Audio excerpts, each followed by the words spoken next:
Assalamualaikum warahmatullahi wabarakatuh. Selamat sejahtera, hai semuanya. Saya tahu saya lama tidak muncul dalam channel ini. Hari ini saya muncul semula dengan satu video pembelajaran geografi tingkatan 2. Tanpa melengahkan masa, let's go. Jadi untuk video yang pertama ini, saya akan berkongsi mengenai satu topik yang terdapat dalam geografi tingkatan 2, bab 6, telekomunikasi di Malaysia. Sebelum kita pergi dengan lebih jauh, mungkin eloknya untuk kita berkenalan terlebih dahulu dengan topik kita pada hari ini, yaitu telekomunikasi. Secara asasnya, perkataan telekomunikasi ini sebenarnya terbagi kepada dua perkataan, yaitu perkataan tele dan juga komunikasi. Perkataan tele ini kalau mengikut sejarahnya berasal daripada bahasa Greek yang bermaksud sangat jauh. Komunikasi dalam bahasa yang mudah adalah merupakan satu proses perpindahan maklumat. Maklumat ni dia boleh jadi banyak bentuk.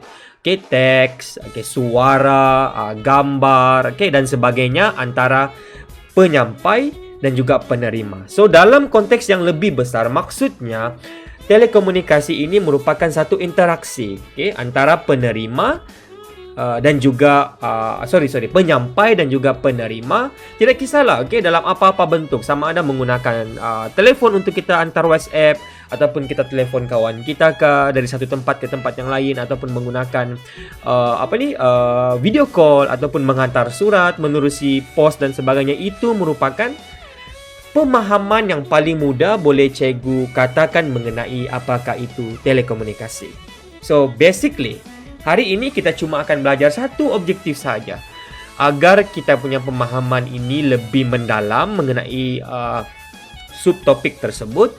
Dan juga video tidak terlalu lama lah, hopefully tidak terlalu lama lah, iaitu kita akan belajar apakah alat-alat telekomunikasi yang terdapat di Malaysia. Yang pertama, alat telekomunikasi yang terdapat di Malaysia, basically cikgu akan ceritakan daripada zaman dahulu sehinggalah zaman sekarang. Apakah alat telekomunikasi yang kita adalah?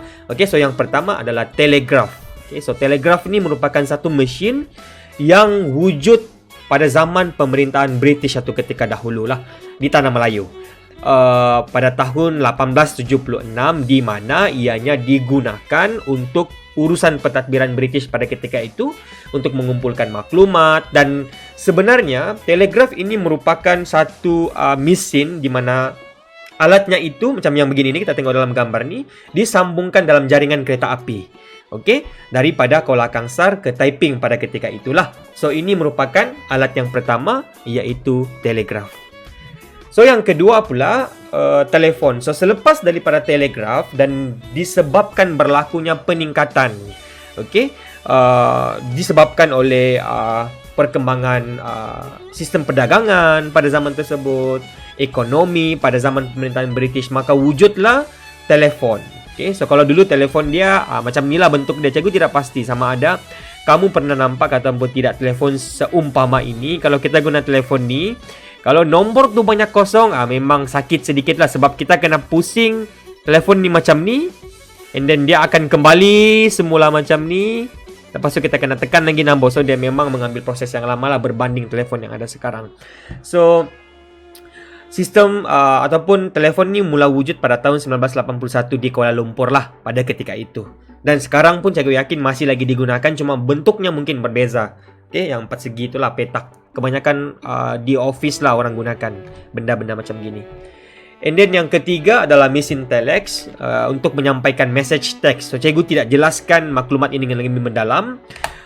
And then mesin fax, benda ni masih lagi digunakan sehingga sekarang oleh kebanyakan urusan kerajaan lah, untuk kita mengantar dokumen. Tapi cikgu yakin penggunaan mesin teks semakin berkurangan, sebab sekarang ini untuk antar dokumen boleh sahaja kita scan menggunakan telefon ataupun gambar, kemudian kita antar menggunakan WhatsApp. Tapi ini adalah merupakan contoh-contoh alat telekomunikasi lah yang pernah kita gunakan dan pernah wujud di Malaysia pada hari ini dan satu ketika dahulu.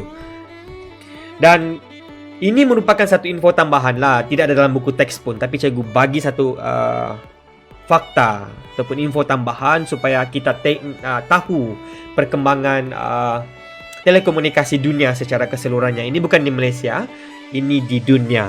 Ini merupakan komputer pada zaman dahulu, komputer pertama, so besar, skrin pun kita tidak tahu mana satu skrinnya kan. So kalau dulu orang gunakan komputer untuk menyampaikan teks, okay, dan menerima teks sahaja. So kalau hari ini banyaklah fungsi komputer. Orang boleh main game, orang boleh buat design, graphic design, okay, orang boleh macam-macam lagi lah, ikut kelas online dan sebagainya. So ini merupakan rupa bentuk komputer pertama satu ketika dahulu. Okay. So seterusnya, alat telekomunikasi adalah telefon bimbit lah. So telefon bimbit ni wujud pada tahun 1980-an, di mana kalau dulu ada telefon tu kan, yang telefon tu dia menggunakan wayar. So telefon bimbit ni tanpa wayar. Kalau dulu telefon bimbit ini lazimnya digunakan untuk telefon dan main message dia. Okay, dua tu sahaja. Okay, dan ini merupakan contoh telefon dahulu lah. Telefon yang pertama dahulu memang besar. Okay, telefon pertama dahulu memang besar. Telefon bimbit lah. Tengok yang orang di sebelah kiri ni, memang begitu saiz dia, besar. So ini pula telefon 3310, mother of telefon lah. Okay, kalau kena buang pun dia tidak pecah. Ini adalah telefon bimbit lah. Okay, dan berkembang lagi. Kalau kita tengok dari segi sejarahnya, ini adalah merupakan perkembangan telefon bimbit lah, 1G dan 2G pada ketika dahulu. Dan dulu harga telefon bimbitnya tu bukan murah.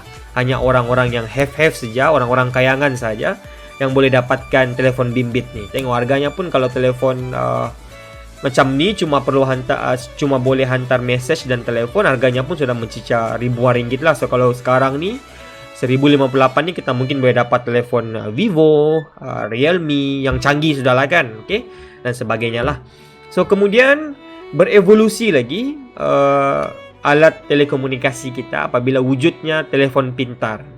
Awal tahun 2010, kalau tidak silap cikgu lah, kalau kita ikut sejarahnya lah. So hadir dengan teknologi 4G dan 5G, di mana telefon pintar ini bukan saja untuk antar message, bukan saja untuk kita buat panggilan telefon, tapi juga untuk kegunaan banyak perkara. Ada GPS, ada kamera, ada aplikasi sosial dan sebagainya lah. Kita boleh gunakan telefon pintar kita ini untuk layari Facebook, edit video dalam CapCut, order makanan menggunakan apps Foodpanda, antar message menggunakan WhatsApp, beli barang di Shopee dan sebagainya lah. So ini merupakan revolusi alat telekomunikasi daripada dahulu sehinggalah sekarang yang terdapat di Malaysia. So dari segi statistiknya, satu lagi info baharu ataupun bukan juga baharu tapi info tambahan yang ingin cikgu kongsi kepada anda semua adalah mengenai top mobile phone brand di dunia pada tahun 2020. Ini juga di Malaysia lah. So kalau kita tengok, Samsung masih lagi mengungguli yang pertama. And then kalau di Malaysia pun sama juga Samsung. So ini kalau kita tengok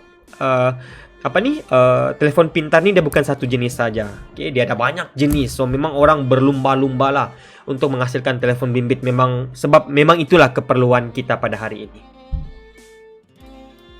Jadi kesimpulannya mudah saja, untuk pembelajaran pada hari ini kita sudah pun belajar mengenai alat telekomunikasi yang terdapat di Malaysia. So ada 6 semuanya.